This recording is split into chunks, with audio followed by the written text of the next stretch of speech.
మనం కోరుకుంటూ ఉంటాం. యేసుక్రీస్తు ప్రభు వారు ఏకాంతంలోకి వెళ్ళి ప్రార్థించే అనుభవాన్ని ఆయన కలిగి ఉన్నాడు. ఆయన వెళ్ళటం మాత్రమే కాదు, కానీ తన శిష్యులకు కూడా ఆ యొక్క విధానం నేర్పిస్తూ ఉన్నాడు. ప్రార్థన అనే విషయాన్ని ఆలోచన చేస్తే ఎంతమంది ఏకాంతంలో ప్రార్థన చేసే అనుభవాన్ని మనం కలిగి ఉన్నాం. మనం రహస్యంగా ప్రార్థన చేస్తే దేవుడు బహిరంగ స్థలాల్లో మనకు జవాబిస్తాడంటండి. హల్లెలూయా చెప్పండి.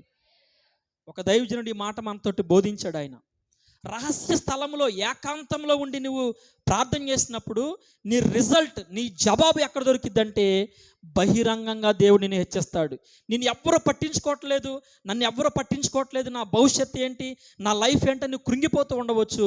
ప్రియ సహోదరి సహోదరుడా, దేవుడు నీతో ఆయన మాట్లాడుతూ ఉన్నాడు. నీవు రహస్యముగా వెళ్ళి నీ గదిలో తలుపు వేసుకుని నీకు చూస్తున్నటువంటి ఆ పరలోకమును చూస్తున్న